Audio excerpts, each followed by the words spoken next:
రాహుల్ గాంధీ ఆదేశాల మేరకు తెలంగాణ రాష్ట్ర ప్రభుత్వం బీసీల కుల గణన చేసిన సర్వే తర్వాత జరిగిన శాసనసభల ద్వారా ఎంపికయ్యే శాసనమండలి అభ్యర్థులను బలహీన వర్గాలకు కేటాయించడం శుభ సూచకమని మంత్రి పొన్నం ప్రభాకర్ అన్నారు.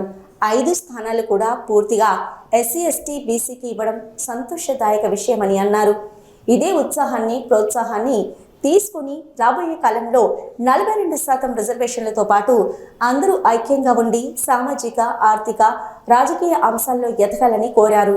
రాహుల్ గాంధీ గారి ఆదేశాల మేరకు తెలంగాణ రాష్ట్ర ప్రభుత్వం బీసీ కులగణన సర్వే చేసిన తర్వాత జరిగినటువంటి శాసన మండలి శాసనసభ్యుల ద్వారా ఎంపికయ్యేటువంటి లిస్టు బలహీన వర్గాలందరికీ కూడా శుభసూచకంగా భావిస్తా ఉన్నాం. ఏ పార్టీ అయినప్పటికీ కూడా ఈరోజు కాంగ్రెస్ పార్టీ కూడా ఒక ఎస్సీ ఎస్టీ బీసీ, అదేవిధంగా టీఆర్ఎస్ పార్టీ కూడా ఒక బీసీ, సిపిఐ కేటాయించిన సీట్లు కూడా బీసీ, 5 సీట్లు కూడా పూర్తిగా ఎస్సీ ఎస్టీ బీసీలకు ఇవ్వడాన్ని తెలంగాణ రాష్ట్ర బీసీ మంత్రిగా స్వాగతిస్తూ ఉన్నాను. అందరికీ కూడా ధన్యవాదాలు తెలియజేస్తా ఉన్నాను.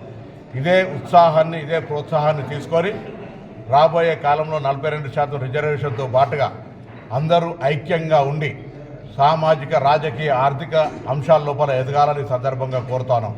ఇదే సందర్భంలో గౌరవ ముఖ్యమంత్రి గారికి, ఉప ముఖ్యమంత్రి గారికి, సహచర మంత్రులందరికీ కూడా ధన్యవాదాలు తెలియజేస్తున్నాం. ఈరోజు పేద విద్యార్థులు చదువుకునే SC ST BC integrated hostels, ఒక్కొక్క పాఠశాల ఒక్కొక్క హాస్టల్ 200 కోట్లతోటి 55 ఇంటిగ్రేటెడ్ పాఠశాలలు 1100 కోట్ల రూపాయలతోటి శాంక్షన్ చేయడం అనేటువంటిది దేశ చరిత్రలోనే ఒక పెద్ద విప్లవాత్మకమైనటువంటి నిర్ణయం. దాన్ని కూడా ఒక విద్యార్థి నాయకుడిగా, బలహీన వర్గాల మంత్రిగా హృదయపూర్వకంగా స్వాగతం తెలియజేస్తాను. ఇది కూడా చాలా చారిత్రాత్మకమైనటువంటి ఒక విప్లవాత్మకమైన ఒక నిర్ణయం. ఇది 1100 కోట్లు 55 పాఠశాలలకు సంబంధించిన 55 నియోజకవర్గాల్లో తీసుకొని రాబోయే కాలంలో పేదలకు ఎస్సీ ఎస్టీ బీసీ మైనార్టీలు చదువుకోవడానికి ఏర్పాటు చేసిన ఈ గురుకులాలు వరల్డ్ క్లాస్ స్టాండర్డ్ ఉండే విధంగా యంగ్ ఇండియా ఇంటిగ్రేటెడ్ స్కూల్స్ను అనుమతించినటువంటి గౌరవ ముఖ్యమంత్రి, ఉప ముఖ్యమంత్రి, సహచార మంత్రులందరికీ ఒక బలహీన వర్గాల శాఖ మంత్రిగా ధన్యవాదాలు తెలియజేస్తా ఉన్నాను.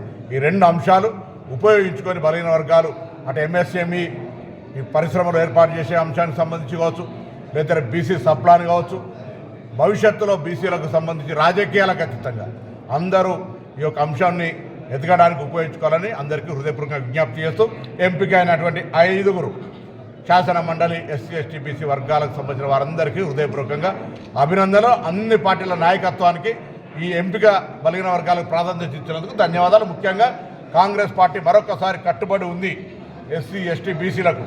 సిపిఐ కేటాయించిన సీటు కూడా బలహీన వర్గాలకు ఇచ్చే విధంగా మిత్రపక్షం. ఇది ఒక చారిత్రాత్మక నిర్ణయం. దాన్ని హృదయపూర్వకంగా స్వాగతిస్తాను.